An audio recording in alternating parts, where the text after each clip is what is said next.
Hi, everyone. Welcome back to the Tech Collective. I'm Dipin with CE Critic with my co host, Scott Dowler. Scott, how's it going today? Good. And as you guys can see, we have a guest on screen. This is our first guest for CE Critic. We have Adam down here. Adam, how are you doing? I am doing well. Thank you for having me. So, if no one knows who you are, do you mind giving a little introduction, talk a little bit about your history and the type of journalism that you do? I have zero doubt that anybody has any idea of who I am. Actually, I don't know if that came out right, but anyway, yeah. So I've been doing freelance tech journalism for about 15 years, full time for the last 8, I guess. Yeah, so it's been a bit. I typically focus on product journalism, so I will do reviews and how tos and comparisons for smartphones, laptops, audio, pretty much anything that has a microprocessor in it. If they ever put Wi-Fi in a hamburger, I'll tell you if it's tasty, that kind of stuff. So I work pretty much anywhere where the check clears. So I'm you'll find me on CNET, ZDNet, Mashable, Slash Gear. I have my own YouTube channel, so I'm pretty much everywhere. Yep, and we'll have links down below to your YouTube channel as well. So if anybody wants to follow Adam, please go over there, give him a like, give him a follow. He's got amazing content up there. Just before we jump Nice. in, Adam, a couple of quick questions for you just to do a little bit of an icebreaker. So over the last 15 years, what's the biggest tech trend that you've seen change over the last few years? Or last Oh 15 my. years? Hmm. Tech trends, huh? I would say the morphing of the smartphone into the portable camera has been really interesting. A lot of people don't even use their phones for phones anymore, and so like a lot of the focus over the last probably 10 years has been like making the camera betterer in some way, and it's fine because a long time ago they were not good. They were very, very incredibly not good. I can show you a history of pictures of my children, and you can watch the photo quality get slowly better as things go along. Recently, there's been a lot of interesting battery tech coming out, specifically silicone carbon. Not a lot of U.S. manufacturers are on board that train right now, but for phones like the Oppo Find N6 that have a 6,000 milliamp hour battery while still being incredibly thin and light. That's pretty great. Having a phone that can easily last a day and a half, 2 days is amazing. Other trends. There's an emerging trend in smart glasses. If you go to a trade show, pretty much everybody has smart glasses to show you. Should be some interesting announcements coming up this year. I was actually just having a conversation with my brother yesterday about like smart glasses, and he's thinking about investing. And I'm like, maybe give it a year because I think things this time next year are going to be a lot more interesting in that space. So that's about as trendy as I get. I'm usually focused on the device in front of me, and I don't worry about everything else. No, those are a lot of really good trends. I mean, cameras definitely hit home the most with me as well. You know, when you have kids, like you pointed out, and you just want to take pictures of them, Yep. that's the main motivator. And my phone is a little bit newer than my wife's, so she's always like, "Let me get your phone so I can take a picture of the kids or whatever they're doing." So I see that as well. I keep wanting to write a piece about smart glasses just because smart glasses is becoming one of those categories that there's so many different kinds of smart glasses. Like, which smart glasses are we talking about?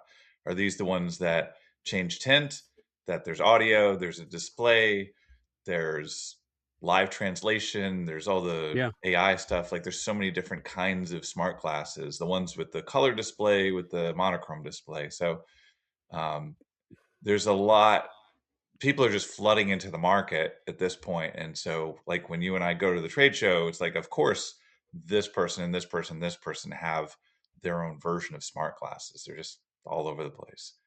Yeah, and nobody's doing it all. It seems like there's like a couple of every set of smart glasses hits a couple of the categories, but completely leaves out a couple of the other categories. And it's like, and I said this so many times at CES and MWC. I only have one face. I can carry two phones with me. I can even carry two laptops with me if they serve different purposes. But I only have one face. I'm not going to carry multiple pairs of glasses with me. So, just you have a screen, use it. That's my big my big uh uh uh piece of advice for smart glass manufacturers is use that screen as much as you can. What do you think is the biggest holdup there? Is it just chips need to get smaller, batteries need to get better?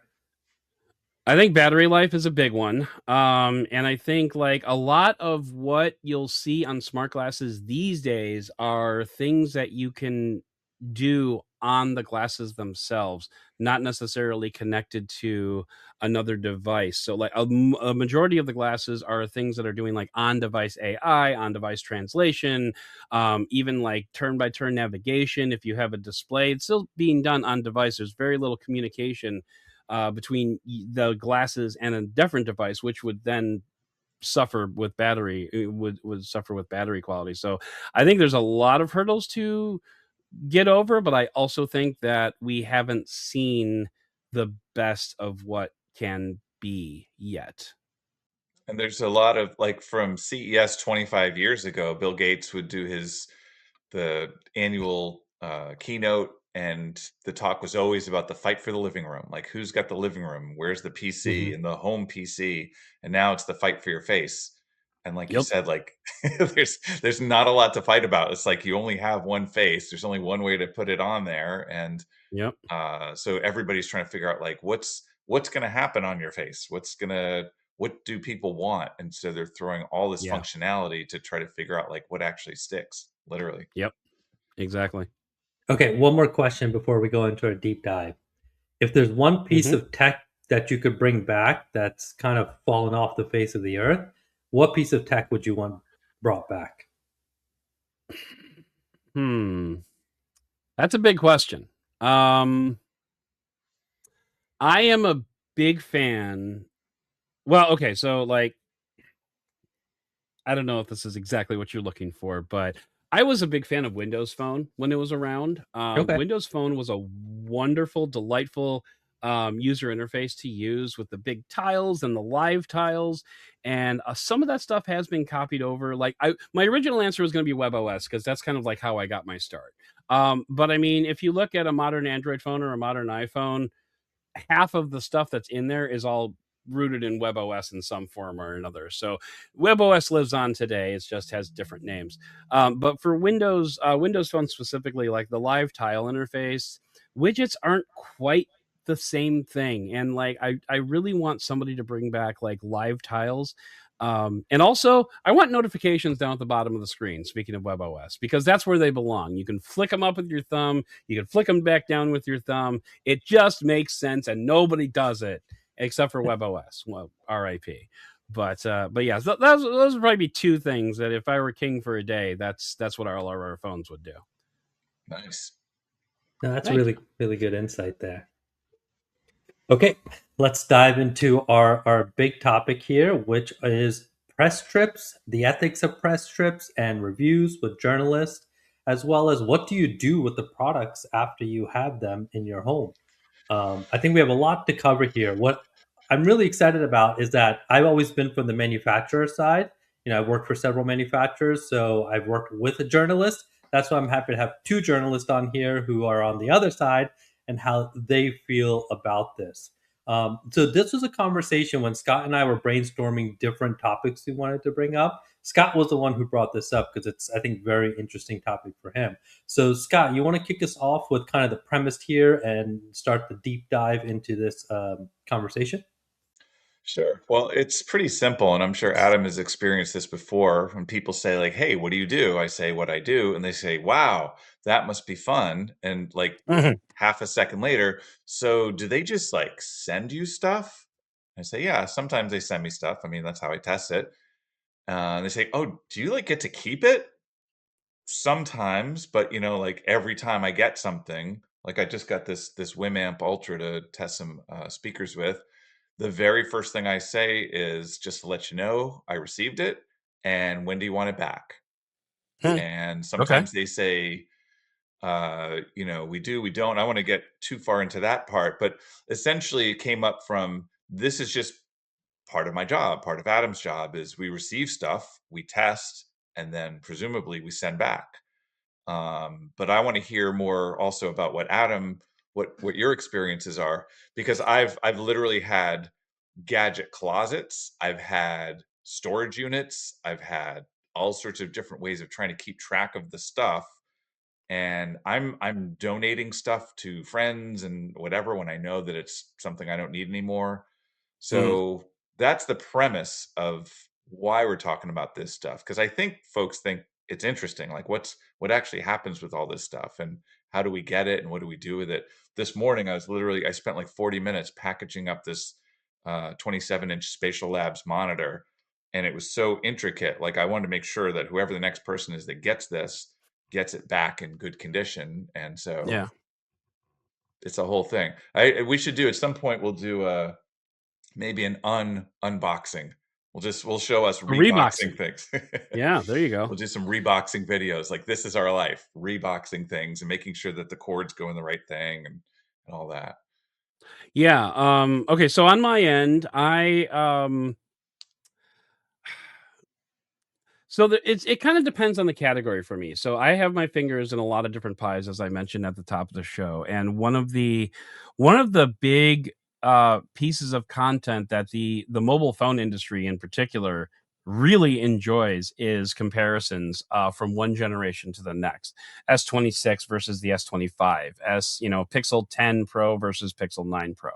So when it comes to phones, I don't usually send them back. I usually hold on to them for at least 2 generations, because every now and then you'll get, and as a freelancer, and I'm sure Scott can speak to this as well, you never know where the content's going to come from. So I may go over to, like a ZDNet, and they might like, hey, do you still have the S25 Ultra? Yeah, sure. Okay, can you do a comparison between the two phones? And like, yeah, I can. I can bust it out, and I can go, take photos with them, and, use them, and, see what the latest update Android update does to an older device, that kind of stuff. So when it comes to phones, typically I don't send them back unless they are specifically asked for, which happens. So from time to time. When it comes to other devices, typically I will ask if they want them back. 9 times out of 10, I never get a response. So they usually end up like sitting, around my I'm house. I have always a couple. amazed that like some people, it's inevitably flipped to what you would think. Like everybody always wants back the $50 headphones, but people will send like a $1,500 laptop and just I never hear from them. Right, right, exactly. I have 6 robot lawnmowers that I'm still trying to, rehome, as it were. And speaking of rehoming, that is one strategy that I will typically adopt is I will, like, Scott mentioned, I can usually give these out to family and friends. I never sell them. I will never sell a product that I did not pay for initially. So that's just my ethics. I know people that do. That's fine. I'm not judging. I just won't allow myself to sell because I have handed over like headphones to my friends. They'll be like, "Well, how much do you want for them?"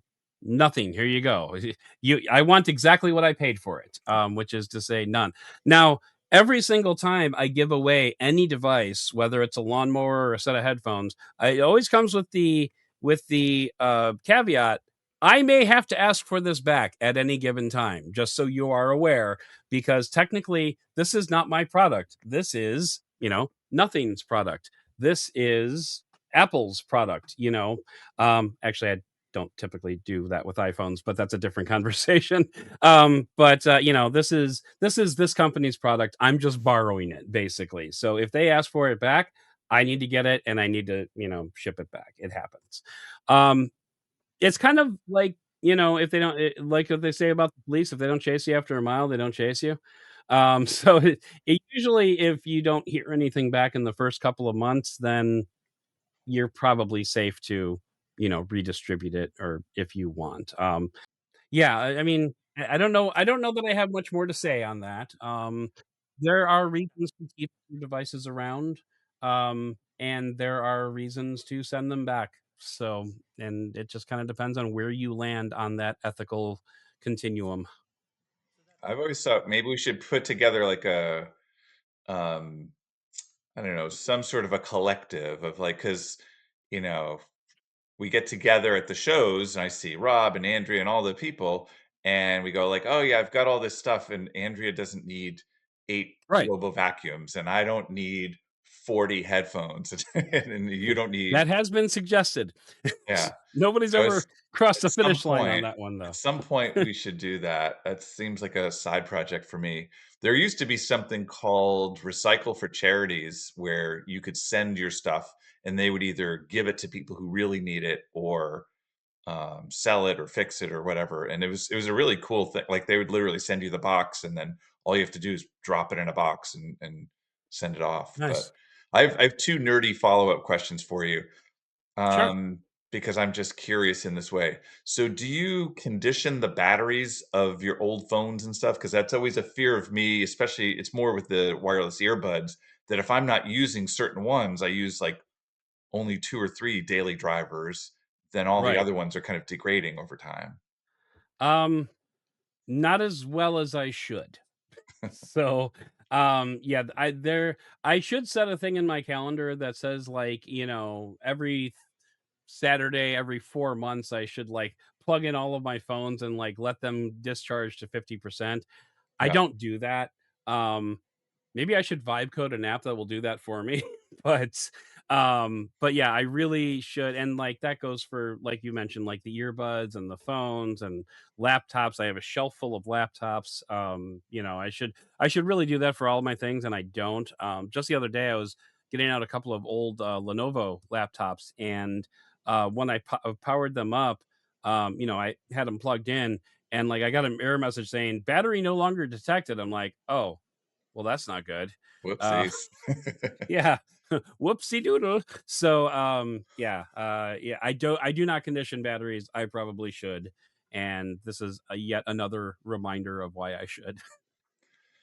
Yeah, actually, the laptop that I'm recording this on is an Asus that they had sent me, and I didn't get to write it up, but it came in handy because it's one of those the duo screens, so I can Mm. be looking up here, have my notes down here, or vice versa. It's Is just that this super generation, handy. 2026? No, no, no, it's an older one. It's like from Okay, I was 2 just years curious. ago. I've been trying to get my hands on one for a few weeks now, and they keep like, we don't have samples. I'm like, I know it's fine, but Yeah. anyway, So let me ask. Um, So let me ask yeah, a go ahead. question here around. Well, yeah. most people are going to say, you guys are getting flown out to press strips. You're getting products, right? You're testing it out. Does that have an impact on how you guys write the articles? Because that's the next follow-up question. It's like you got a free press trip, to some fun location, or you got, $1,500 laptop. You must say good things about this because they gave it to you. That seems to be the general consensus from a lot of people because you got the products. Adam, you want to talk a little bit about that point of view and how, I'm going to make the assumption here and correct me if I'm wrong, but them sending a product has no impact on whether you say nice things or call out the deficiencies that these products might have. Someone's been reading my LinkedIn. That's nice. No, I actually, I very this past month, I actually wrote pretty extensively about this very thing on LinkedIn. Um, so here's I'm going to give you a TLDR on what I said there. Although go read it because we like the engagement. So first of all, when it comes to product, I can't write about product unless I have it in hand. So sometimes that means I go buy it. Sometimes that means it gets sent to me. I will not buy anything unless I know for a fact I will make back that money as a freelancer. I don't have a publication behind me and their budget to say, yeah, go out and pick up those $1,100 meta displays, and we'll pick up the tab for you. I as a freelancer, I would be shocked if I got $600 worth of content out of that. So, I mean, I guess on the plus side, I have a nice pair of Meta Ray-Ban displays, but eh. So anyway, um, so when it comes to getting product and using product, I kind of need that. I need to have that in order to write intelligently about it. So, hey, there goes the dogs. Sorry about that. Anyway, so the second thing is them sending product is a way for me to write about it, is basically my point in all that. Anyway, one editor wrote that there is a sort of confirmation bias when it comes to, I don't know if confirmation bias is the right term, but when it comes to product reviews, because nobody wants to read about crap. So if you are actually going to the extent of writing a review, there's going to be good things about it, because if you don't have anything good things to say about it, there's probably no point in writing the review, because nobody's going to be interested in something like this. Now, I have written incredibly bad reviews before, like reviews about bad products, and if you ask some people, probably some bad reviews too. But anyway, I have written product reviews about bad products before, and I have not held back, just because, like, um, I think it's also a form of service journalism to let people know this isn't a good product. Don't go get it, you know? Do you get pushback from your editor when you publish a bad review or say this product doesn't meet the standards or even their marketing material? Not generally, because as a so as a freelancer, this is another point that I made. I don't get work if I am a shill. If I'm gonna be like, rah rah for, I'm just gonna say Samsung just for the sake of naming a name. But if I'm all rah rah about Samsung and they can do no wrong, I'm not going to get work, because people. Maybe I'll get work from Samsung fan sites, but I promise you they don't pay as well as CNET or ZDNet. Um, so do I get pushback? Sometimes. If I'm especially critical, I will get editors asking, like, can you just verify that this is exactly what you mean? And I will say, this is exactly what I mean, and here are my tests to prove it. And generally, then it will just go. Circling back to the um, does product necessarily influence a good review? Not necessarily. I mean, just especially sticking with phones. I don't need another phone. I have all the phones. So, like, just because you send me a phone doesn't mean I'm going to be, like, extremely grateful. And I think, and this is going to transition over to into the travel a little bit. I think the first time you get a brand new phone from a manufacturer that says, we would like you to review this, it's exciting. I think the second time you get it, it's still a little exciting. The 60th, 70th time, it's less exciting. A lot of Do you people's remember your first one? the first device that I got as an independent publisher was the LG V60 with Oh, the dual screen, the dual screen display case. That was the first company that said, benefit of the doubt is an independent reviewer, and we would like a review of this device on your channel. So that was exciting for me. cool. Yeah, The mine first was a device. Nokia 5150, so that tells you. Mm, I believe it was a rotary dial. It was a little bit before then. I came very late to this game, so um, and I think the first device that I reviewed professionally was probably a WebOS device, but I wasn't paid for those. So, like, on it was probably some kind of blue phone. I was the blue beat writer. BLU is a company out of Miami. I was the blue beat writer for Pocket Now for a few years. So it was probably some kind of blue phone, but I don't recall.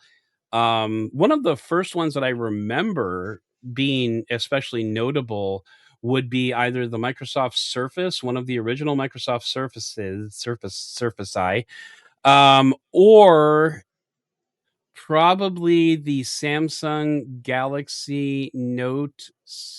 Was it the 6 Edge? It was the Note Edge, whichever one. Was it the Note 5 and then the Edge, or the Note 6 and the Edge? Something like that. That was like one of the really, like, notable, like, oh, I think I might have made it in this industry kind of moments. But Well, it's a fun. I remember with the Nokia and some of those early ones, thinking like they're not going to send me this. I'll ask, but they probably won't send it to me. And then it was exciting. And I have to say, like, I still get excited about receiving stuff. It's also like I don't ask for it if I'm not testing something. I don't ask for it if I don't need it because I only have Right. limited space. Right. And I think this plays into something else you had said, which it seems to me that there is some sort of a confirmation bias in the sense that, like, we only have so many hours in the day. We can only review so many products. And so to take the time, like, I can't even review half the good products I want. So why would I take the time to do a bad one? The only time Right.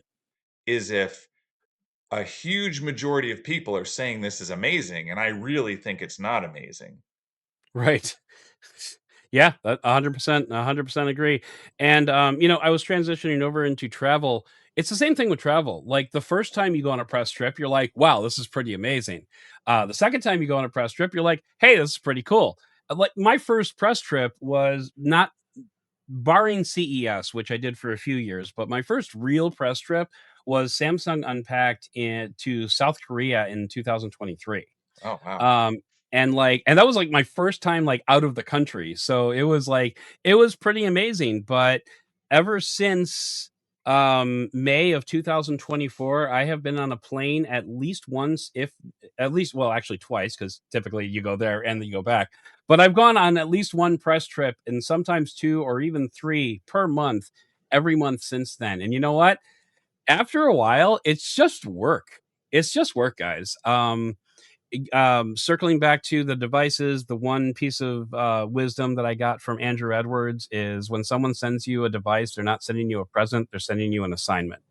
And so like that really kind of puts things into perspective for like, oh great, I got a new phone. Oh great, how many hours of my life am I going to put into this thing before like, I get to switch back to the phone that I actually like using. And same with press trips. It's like, oh good, I get to go to San Francisco for 3 days and live out of a suitcase and not be home with my wife. The last press trip that I went on, it was right on the tail end of 2 weeks of continuous travel. And I told the company, I said, "You want me to come on this press trip? That's fine, but you got to bring my wife too." And they surprisingly said yes. So my wife sat in a hotel for 3 days and read her book, which was great for her. But it's a lot of time away from home, which is really, it doesn't sound so bad when you only do it twice in your career, but it gets a lot worse when you're doing it literally twice a month, every month for like 3 years now. I 2 look at it sort of like cruises. It's like with cruises, I've been on a cruise a couple of times and I go, wow, this is interesting. This is fun. This is such a weird, fun thing to do. And then we always meet somebody who's like, oh, yeah, we're going on one next month. It's like, why? Like, it's Why? a fun thing to do every once in a while, but it's not, you're not supposed to. But have you gone on a press trip cruise yet, I have Scott? not. I haven't Okay, been well, you're here because you do this much more than I do. I've been on a few. I actually have yeah. two invitations that I need to get back to them, like, this week, of coming up in April, coming up in June. Mm. Um, and that I've never been international. I got invited, who was it? Oh, LifeStraw wanted me to go to Kenya, and they gave me, like, a week and a half notice. I'm like, "Dude, that's not even long enough to get the shots." Like, That's true. if I had an active That's true. passport, that would be one thing, but I've actually never been to a tech show out of the country. So I've never been Huh. to Mobile World Congress or any of those other ones. And yeah, I've never been on a press trip out of the country for sure. I'll push this over to you first, Scott. Given that press trips are so intensive to do you sometimes feel like they actually help you write a better review and get all the information, or is it just noise for you? Because I get it, right? From a manufacturer standpoint, sometimes you have very expensive equipment, or sometimes you have equipment that's still in the beta phase, not fully cooked, but you got to start the press rounds with it and start to get people familiar with whatever the product is and the new announcement. So sometimes it's easier to fly people out to have the conversation, to get hands on before the samples go out. But do you feel like that's helpful, or is that a waste of your time? I do feel like it's helpful. I can think of a few in particular. There's one that we did in upstate New York with Nikon. We were doing climbing and outdoorsy things because they were trying to show off how this SLR was rugged and could stand up to all this stuff. And there's one in Sedona back in 2012 with Sony where they just gave us a bunch of cameras and stuff and said, "Here, go play with it in the wild." And the factor that I'm getting to is when I'm here, I'm mostly just testing by myself, but it's interesting to see how other people are testing things concurrently. And so we might have the same device or there might be slightly different devices. And then I get to see like, oh, they're trying out this function. I didn't even know that there was that function. And so it actually is helpful because it's not just I'm not just sitting in a room testing something when I could be sitting here in a room. It's getting out into the wild and testing it how it's meant to be tested with other journalists. Right. And it develops a sort of like brain trust. Sasha Sagan from Qualcomm mentioned this in LinkedIn, is like getting all these minds together to talk about. And what are we going to talk about? We're going to talk about the thing that's right in front of us, honestly, because, we're all toddlers at heart.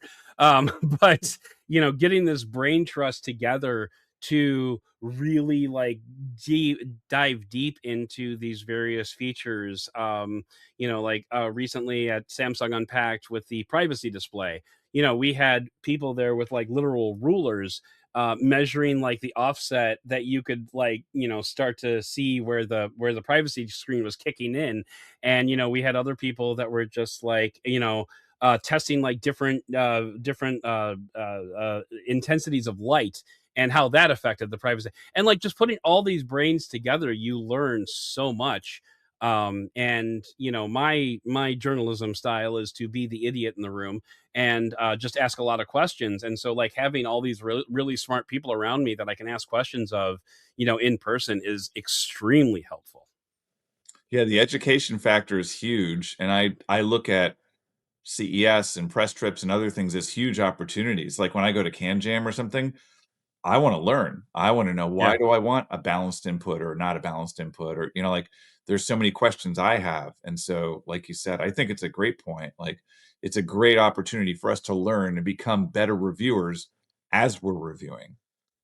And you can So also it's learn reviewing techniques from other reviewers as well. Like, yeah. oh shoot, I never even thought about testing the privacy display that way. That's great, and you can the networking is huge. And like as Scott and I are both freelancers, so like any opportunity that we have to go talk to editors of other publications that might have a freelance budget, Yep. that is a very important consideration as well. Even beyond the tech world. So just, spreading your experience around as much as possible is amazing. Just to kind of bring things to the end of the review cycle here, you've got the products, you have everything you need, the article is published, and you alluded to this earlier where you're giving things away to friends and family. What are your thoughts on those people who are trying to sell them? Because you did point out that if you wanted to do a review and you had to buy the product, you had to make sure you had an ROI on it. Hmm. So, is there a scenario where you're buying an Apple, Studio monitor to do a review, knowing you're only going to make $600 off of it, but you need to cover the cost of the rest of the product or return it back to, we'll say Best Buy or Amazon?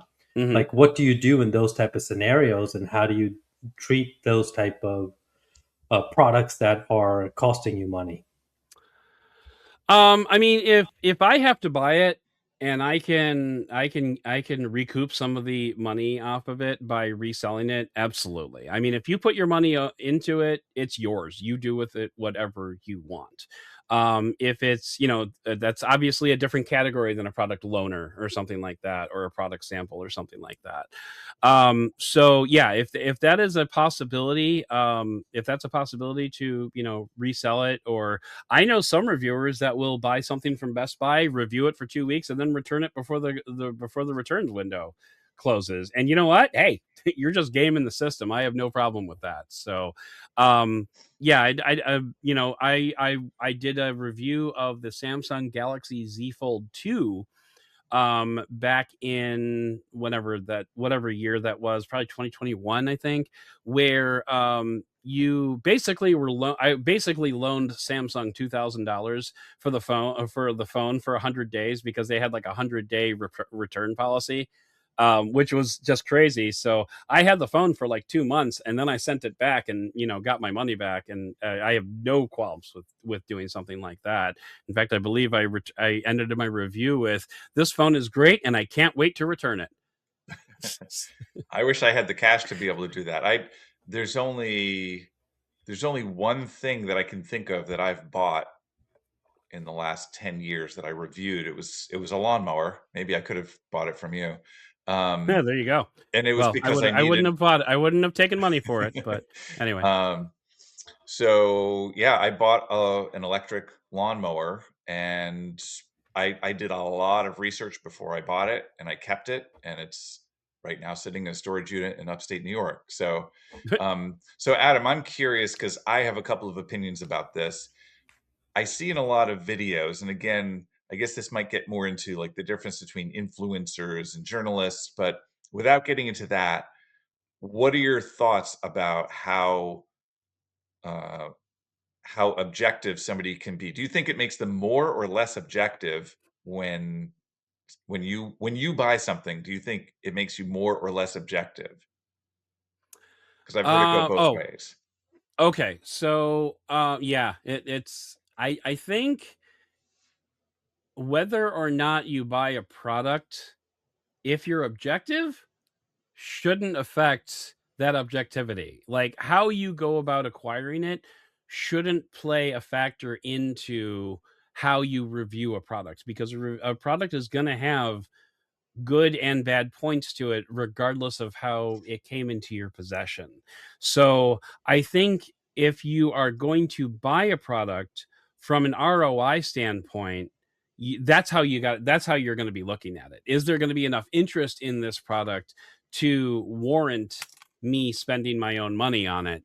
And again, as a freelancer, we don't have publications behind us, so the question is like, whether or not you bought it shouldn't affect your outlook either way. I think if it does, well, maybe you, as a reviewer, you need to examine that. Yeah. Well, it's But two things, because it's um you have the like, I bought this with my own money, so it better perform. My opinion is that I think it's the opposite. I think that buying something makes you more biased. It shouldn't. How you get more the critical. product shouldn't affect how you review it and what your opinion is, because it either does what it says or it doesn't, or it performs well compared to this thing or it doesn't. Hmm. And that's how I look at it. And I also look at it like, I don't have the cash to be getting all the speakers and the headphones and all that stuff. Right. But when I hear people, I want to hear your take. If you can switch hats a little bit, what's your take as an audience member? Like when you read an article or when you see a video and somebody says, I bought this with my own money. I Especially when they say something like, I bought this with my own money, so all my opinions are my own. It's like, your opinion should be your own anyway. Yeah. Yeah. Well, so I think the assumption is that if a company sends you product and you diss that product, then you get kicked off the list from that company. So you are trying to appease that company by writing only good things.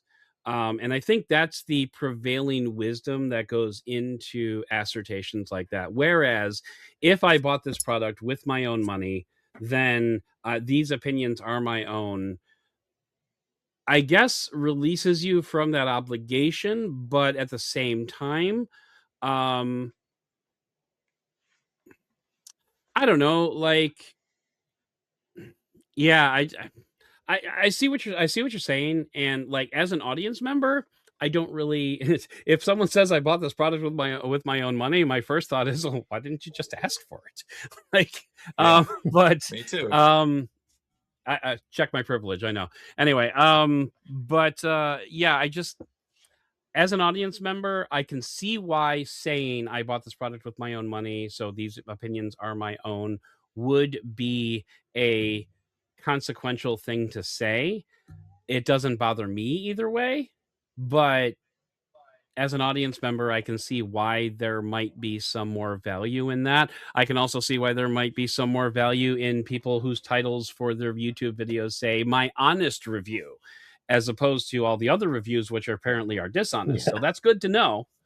Thanks for raising that flag. But yeah, I think it's kind of the same. I don't know. It's probably psychology.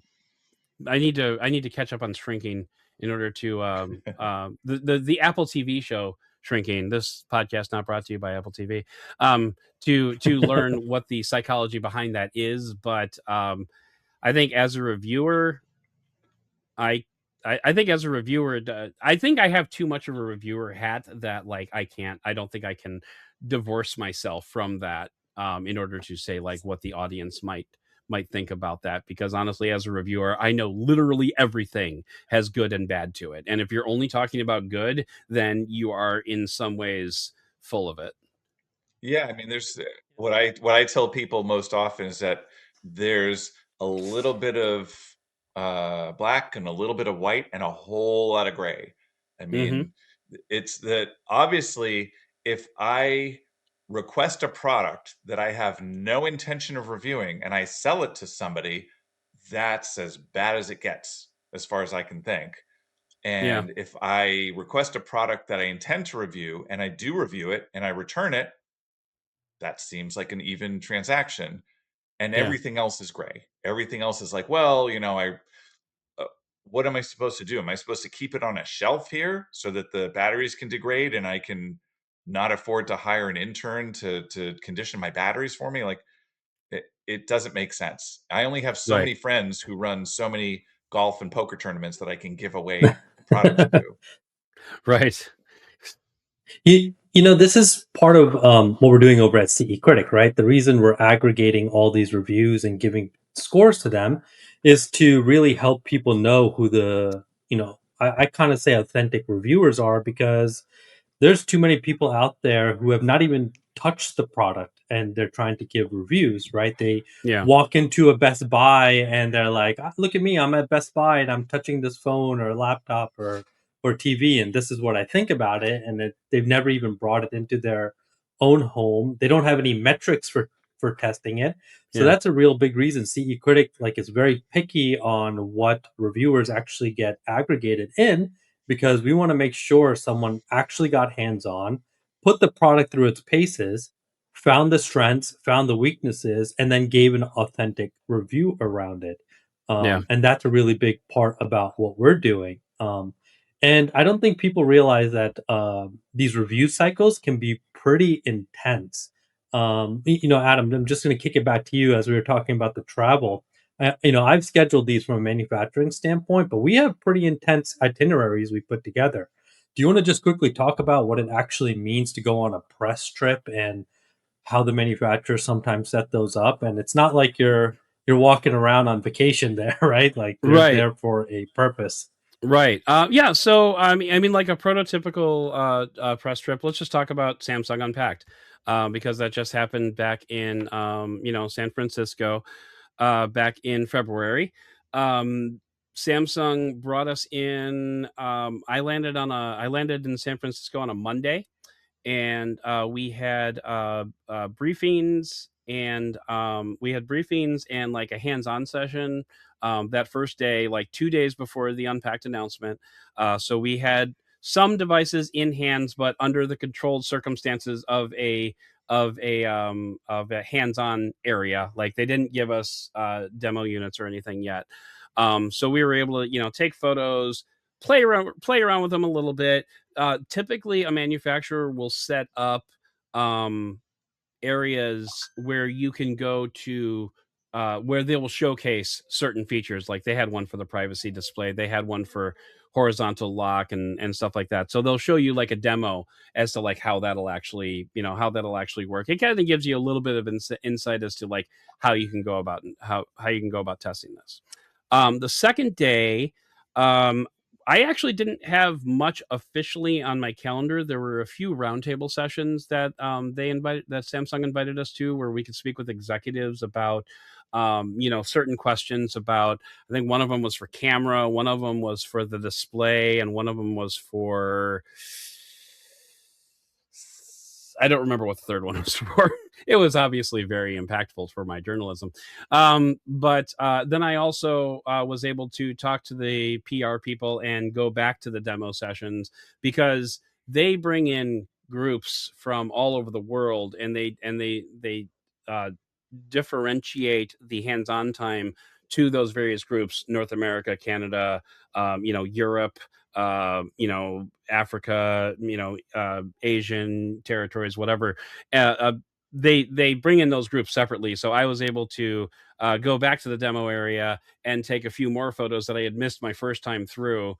So that's kind of how the second day went, and then the third day was the Unpacked event itself, where we went and watched the Unpacked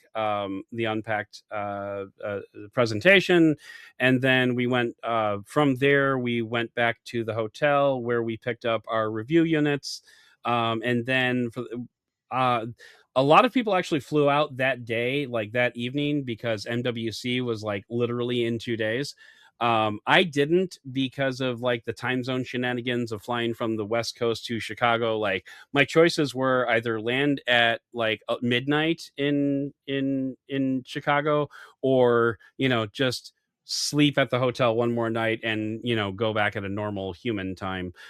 So that's what I ended up opting to do. But as a result, I was only home for 19 hours, but we'll talk about that a little bit later. But anyway, so like the rest of the day, I took the opportunity to go on a ferry, go across the bay to Sausalito, which is a delightful little town. If you're ever in San Francisco, make a day trip to Sausalito. It's a delightful little town, like right on the outskirts of a big city. And so like I went over there and I was taking sample photos with, like, I think it was like 6 different phones I had with me at the time, one of which was the S26 Ultra. And then went back to the hotel. I think they had a reception that night. So we went to a media reception for Samsung, where they gave us, food and liquor and whatever. I don't drink all that much anymore, but anyway, some people liked it. Then we went back to the hotel and crashed, and headed out the next day. So that was kind of like that was a very standard like trip. You usually fly in day one, you have like a briefing or some type of hands-on time, or both day two, and then you'll have some kind of like launch event on day three, and then you'll usually fly out day four. So Scott, I mean, we kind of ran into this when we were trying to record our first episode, but along with going and having these intense schedules, you are very much limited by what you can and can't talk about. Can you give us a little bit of background on like how these embargoes and those type of things work with these events? Yeah, I had for the Samsung one, I just went to Samsung's headquarters to, I don't know if I can even say what I was there for. I can say that I went to New Jersey. I had breakfast and I lunch was in the there for the same thing, cafeteria. and I'm not sure about the embargoes myself, so Yeah. probably a wise And move. I asked all the meta questions, like, so wait, can I say when I can say stuff? He's like, no, because if you say when you can say, then you've just said the embargo date, and that tells everybody the information we most don't want them to know. It's like, oh, Right. okay. So all I can just say is sometime soon, sometime in the future, I will be able to talk about it. And it's not, I don't know how, I know Caleb goes to a lot more of these things than I do. Like, I'm not good with this. Like, I know that I can't say, because I probably get asked. I mean, in CES, uh, in the CES season, I probably get asked. I don't even know how many times, 100 times, 1,000 times. Like, are you open to this embargo, January 6th? Yes, I'm open to January 5th, 6th, Yep. whatever.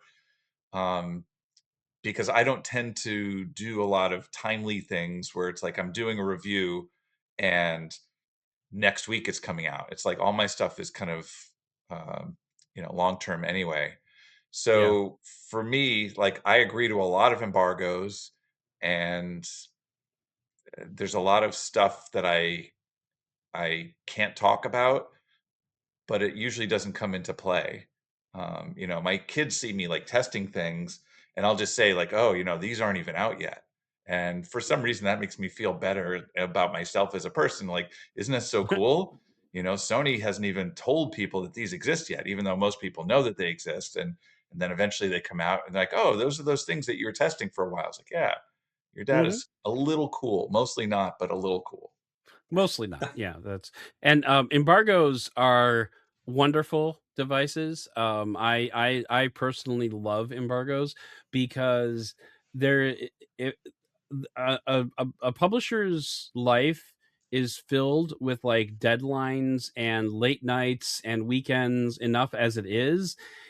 Dropping news at the very last second and making all of us scramble to get it written up and published is kind of a nightmare. So like I usually tell PR people I will preemptively agree to any embargo that you want to set, but I always reserve the right to push back. And I think I've pushed back like on one embargo because I'll be like, okay, why is this under embargo? Because like it's already out here, like I've done that, but yeah, I will preemptively agree to any embargo because it gives us time to properly digest the news before we write thoughtfully about it. That's really great point as well. I think it helps on the idea of getting time with the product, an appropriate amount of time, and really putting it through its paces. Because I know people that are, the minute the headphones are available, rush out to buy them and then try to get a video up or something up that afternoon. And it's like,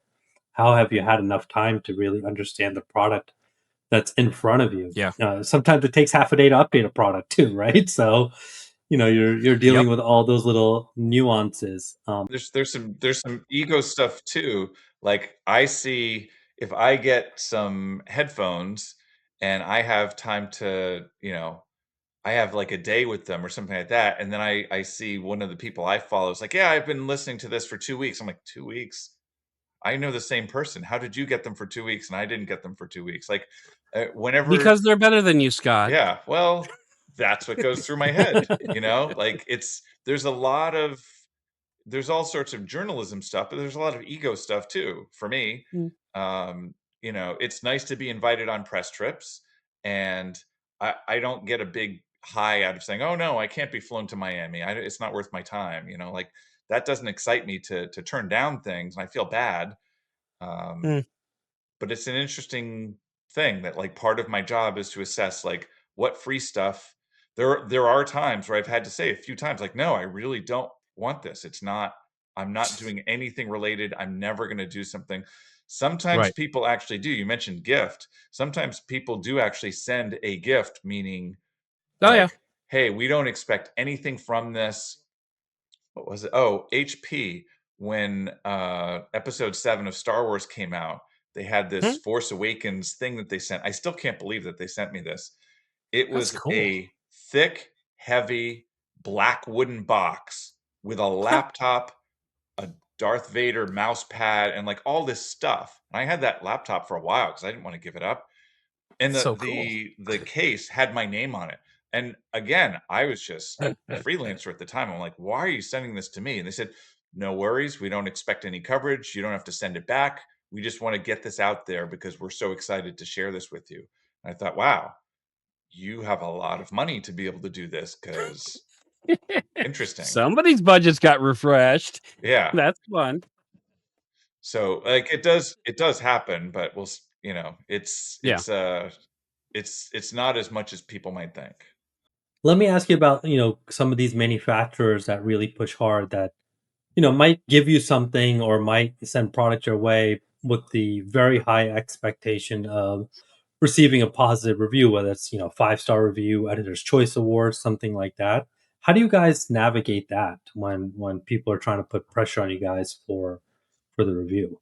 I mean, I personally will I've had a couple of manufacturers come back and say, hey, this review didn't seem to capture like this part, very accurately. Like, I know for one, I don't want to name names here, but I commented about a physical aspect of a device that I was reviewing in a negative light, and they're like, well, that's not so bad. I'm like, no, it kind of is. Like, maybe you're not aware, but this type of thing is a very big inconvenience for people that are looking to do this particular thing with this particular item. This is not a convenient thing. And sometimes I've offered to there was one. Oh, I don't even remember the name of the company, but it was like I was like a battery pack. It was like a MagSafe battery pack. I'm a MagSafe fanatic. I love everything MagSafe. So it was a battery pack. I don't even remember the name of the company, but I wrote a review saying like, well, this is cool, except this particular thing is so thick it actually obstructs the view of the ultra wide camera on the iPhone, whatever it was, 12 or whatever. And they asked me if I would be willing to sit down for an interview or for a discussion with the CEO of the company about that. I'm like, okay, sure. And we got on a Zoom call, and it was literally 30 minutes of him telling me this is exactly why we made this decision, and me saying, okay, but it was a bad decision. And then he said, well, this is why we made the decision. Okay, it was still a bad decision. It was like, honestly, they were very passionate about what they built, but it was not the right thing to build. It's like, I object. I strenuously object. Like, okay, You strenuously object. Well, well, then in let that me case, let me think about it.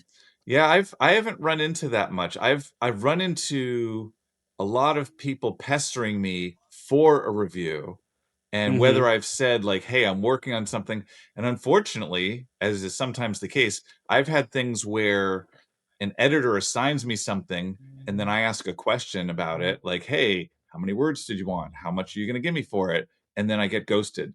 And I've Yeah. already started requesting stuff because I'm one of those like antsy people. As soon as I see like it's about to be the time to write this, like I start sourcing the products. Yeah, Um, absolutely. and so there have been times where the article goes away, and then it's like, okay, what do I do with this product?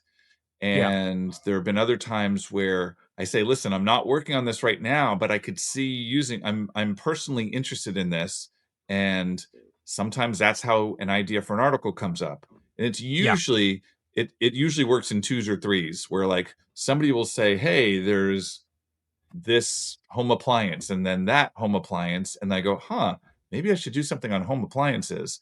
And Hmm. then inevitably an editor says, hey, do you know anything about home appliances? And I go, oh yeah, actually I have a couple Matter of in right fact. now. And so there are some times Yeah. where I have things that are like brewing, but most of what I do, most of the products I get in are for very particular things that I'm going to be writing about this in a roundup or a separate review. And so that's why I Yeah. have it in the first place. And I will typically tell companies that if you send me a product, I may not. Well, first of all, like the bottom of every single email I send usually says something like, "Sending a product is not a guarantee of a review." Just so you're aware. And I'm usually pretty transparent with PR people about whether or not I can get a review published, or whether or not where this review might end up. Like, I will usually tell people my work is pitch based. I can pitch things, but I can't guarantee anything, because if they don't accept the pitches, there's nothing I can do. The fact that I have my own channel helps. The fact that it's a microscopic channel in the tech landscape doesn't help. But anyway, it might be just like a little bit of salve on a broken leg. But anyway, um, but I will usually tell people that I can't promise any coverage, and in those cases, I will always, say like, I don't think I can do a review on this. Do you want me to send it back to you? That is entirely fair. And I feel like there was something else that I wanted to say about this, and I can't remember what it was. And I'll probably remember it about 5 minutes after we get off this call. You probably have a more consistent reputation just because you're more prolific than I am. But I Oh, find that there are people who get me and know me, and they know that whether I'm writing for some local shopping news, like the Stop and Shop Press, or whether I'm writing for Newsweek, like whoever it is, I'm me, Right. and I'm going to write it a certain way. And some people Right. don't get it. They literally, it's like, oh, I saw that you wrote something for Newsweek, a gift guide. We'd love for this to be in the gift guide. I'm like, okay, Yep. I haven't written for them for 5 years. Do your research. And I'm obviously not going to accept a product because I can't write for Newsweek because I'm not writing for Right. Newsweek right now. I I have. saw one. I saw one journalist that said something like, "My client list is not a menu." Oh, You right. know, yeah. That's If you perfect. have a publication that you want to target this for, that's fine as long as you tell me up ahead. In front, like, we would like this to be published in XYZ. Okay, I will pitch it to them, but I need to ask. I can't just I don't have that type of editorial autonomy. I generally don't have that type of editorial autonomy. I remember the other thing I wanted to say, by the way, was another thing that I will tell PR people is if you send me a thing and it is awesome and I get excited about it, I will find you coverage somewhere. And it Yeah, might take definitely. a few weeks, it might take a couple of months, but if this is legitimately a thing that I use all the time is really cool, that I'm really excited about it, I will find a place to write about it. So, yeah. So that would be another consideration to some companies. I actually wrote that down. Excited about our product, just so I wouldn't forget about it like at the time.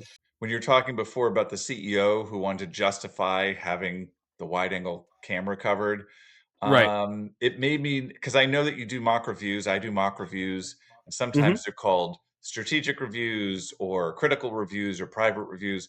But basically, it's where a company comes to us and says, hey, before we put it out there into the wild, we want to see how a professional reviewer would review this. And Hmm. sometimes they'll even say, in the style of, somebody came to me, said like, hey, can you review these headphones in the style of David Carnoy? It's like, I can try. I'm not David, but I can Right. certainly give it a shot. So I'm just curious, when you get that, does it come from, have you ever had it turn into business where you've reviewed something, said, hey, this is flawed, and then it turns into a mock review? Or how do those usually come about? Usually when those things come about, I'm usually just approached by a PR company, just straight up, like, we have a new product coming out and we want to see. Sometimes they'll do. Some A mock review can be a number of different things. It can be, a new product that hasn't come out yet that they just want to see what. And typically, by the time it gets to my hands, there's not going to be any substantive changes to the product. They just want the reason for a mock review is to be prepared for the questions that will be asked. Yeah. Like, for example, I did a mock review for one product, and I told them, at the briefing, this is the first question that they're going to ask you, so be ready for this question. And I told them what the question is. And sure enough, I went to the briefing, a few weeks later, and it was the first question that was asked. And I'm like, "Oh, yes." Um, so, um, so yeah, typically it'll just be a company, approaches me and says, hey, we know you do mock reviews, and I do not leave a table at CES or MWC without mentioning, by the way, I do consulting. So if you ever want a mock review, let me know. Yeah.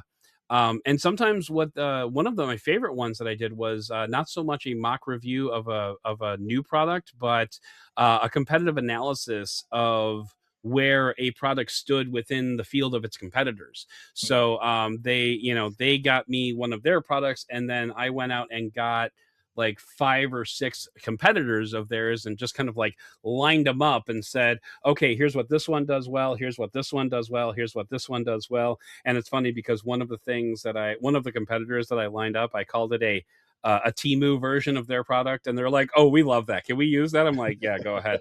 Um, but yeah, so that was a particularly fun one to do. And one of the nice things about mock reviews is they are, from a freelancer standpoint, they're much more lucrative than a review, and that's because it's more of a marketing expense than it is like a product expense. Right. And I think it gives you it gives a product team access to the other team's playbook, which is why it is extremely valuable. Like, if you're the Bears, how much would you pay to get a copy of the Green Bay Packers playbook? Like there's really no measuring that cost. So it's kind of the same thing. I mean, I don't like to say that PR and journalism is an adversarial type of thing, but we can be pretty darn adversarial at times. So then do you guys let anybody read your final review before publication? Or is that like one of your big Any ethical companies? no one gets to see my review? Any companies or PR people, yeah. No. Mock reviews No. or Oh my Like- god, regular no. reviews? No, final reviews. Yeah. Final reviews. So like if I'm writing a review for ZDNet, will I run this by Samsung first? Never. No. Oh my god, no. Or give them a sneak No. peek or anything. No. Yeah. The only time that I have ever done anything like that was I was asserting something in the review that I wasn't 100% positive about, and so I did give them like 2 sentences and said, I intend to publish this. I just want to make sure that this is accurate. And it was like a really super technical thing that I wasn't 100, like my notes weren't super clear about it, but I think I remembered a thing from a briefing that said this. So I wanted to run that past PR just to make sure that that was accurate. But no, I would never let any company read a review for a publication before it went up. That's, oh my God, no. Definitely. Fact checking is one thing, but opinions, like, you can't. Yeah. Like, no. Yeah. Yeah, the reason I ask is because I do know people who will, run their articles by PR people, marketing people before they get published. Okay. Not for fact checking purposes, but I thought I'd bring it up because we're talking about the ethics of these press trips and getting products and selling it. Because I think there is a swell of younger journalists coming up who don't know how to navigate this field. And if you're young, you can get pressured into doing things because you're still up and coming. So that Right. leads me to my next question here for you guys. It's like, okay, if you're a young tech journalist, you've got your YouTube channel, or you're trying to become a journalist or a freelancer, like what is something they should know as they're entering that field? Oh, okay. There's a lot. Do you want to jump on this one first, Scott, while I sort out some thoughts? Or Sure. Well, my question back is, like, there are two parts of this that jump to my mind. So, Dipin, you tell me if this is what you want to get into. Do you want to get into influencer versus journalist? And do you want to get into paid sponsored content and disclosures and all of that stuff? Because both of those are a huge ball of wax. Fair enough. So I want to talk about it from the journalist point of view, right? As you both are also freelance journalists. So I want to get into, what should someone do who's up and coming? They want to make a name for themselves as a journalist, and they want to be able to do it appropriate because the YouTuber side and the influencer side is a whole other can of worms. We'll probably have to save that for another episode here, Scott, because that is a completely separate conversation. But, having that authenticity, getting into this field, getting into this space, especially with AI coming into play, right? And, AI is regurgitating things that they're scrubbing off of these platforms, but if you're trying to get the attention of a Samsung or an LG for products, cell phones, laptops, whatever it might be, how do they know you're a real journalist versus just an influencer? And on top of that, Scott, is, what are your ethics that you should have as a journalist getting into this field? I mean, my first answer is, like, when I think back to when I was first asking for products and stuff, they don't know. Like, until I've written something, it's really just an accountability thing or an integrity thing where you say, "Hey, I'm doing this," and then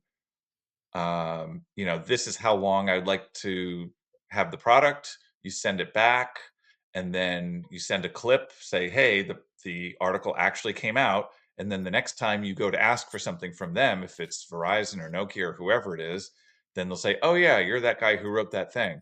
Okay.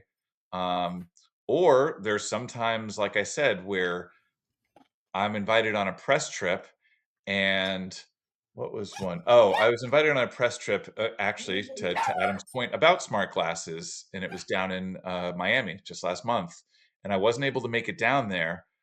And there's a similar thing with Unpacked. I was gonna go to Unpacked, and for me, going on a press trip or not isn't just about I'm going to get to go on this fun trip. It's about the relationship. Like I'm trying to Yeah. create a relationship so that when I say, "Hey, Samsung, I was curious, can I have access to this information or this product or this whatever?"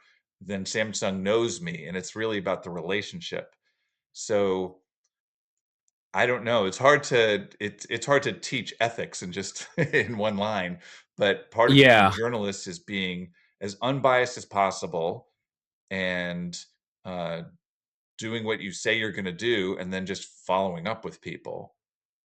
That's Yeah. my sort I of. would It's kind of a say, generic answer, but yeah, yeah, transparency is pretty important. I think if you want to establish relationships with not only PR people, but also with other publications, as a freelancer, transparency is always going to be a good practice. I am probably overly transparent with companies.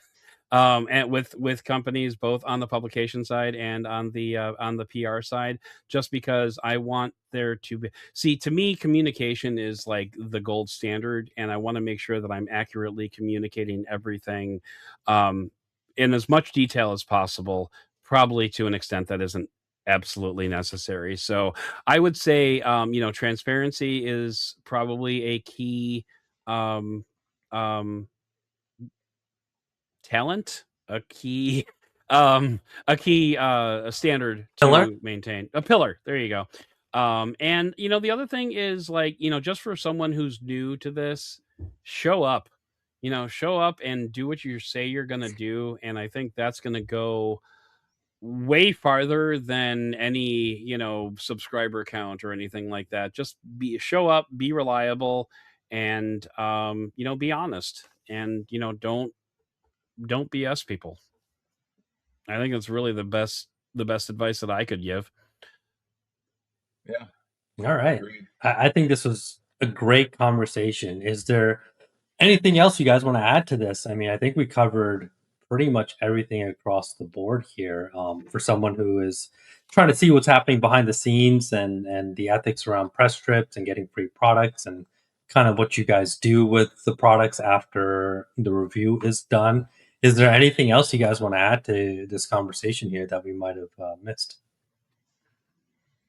Nothing jumps to mind. We were pretty comprehensive. I think really what it boils down to is when you're looking at a reviewer and whether or not press trips or free products, free products, change alters their opinion, it's going to go back to the track record. I've got almost 1,000 articles that I've published with probably a couple dozen different outlets. I have bylines everywhere. And there's a reason for that. There's a reason why companies keep coming back to me, or keep at least agreeing to give me money to do this job. Usually it's me going to them, but whatever. I won't split hairs.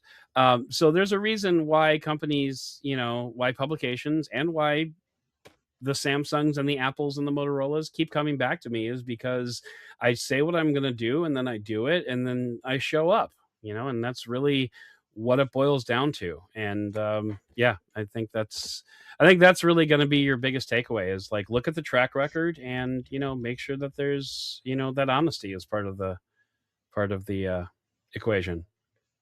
Yeah, for me, I honestly, sometimes it's a grind and sometimes it's fun. I have done some fun things. I've gone on helicopter rides and gone climbing and done different things where, um, it's some people have fun in an office job. Some people have fun in, outside of the office. And part of my job is fun. I'm always testing something. um, I'm sure my family would say I'm always testing somebody's patience, but I'm always testing like products wherever I go. There's always something where I'm testing some connection or some microphone or some earbuds or something. And part of Yep. it is just inherent. Like I don't even notice it anymore, but I'm oftentimes testing a few different things at the same time, not scientifically, but in a day-to-day sense. And then when I sit down to do it scientifically with a spreadsheet or with different devices and measuring things, I don't know. That's just part of my life. It's part of how I see things, and it helps me being critical. It helps to be able to use things on a regular basis, and I can't stand when I see articles. It's always a red flag to me when I see an article where, especially when it's like a huge category and there are at least two products from the same company.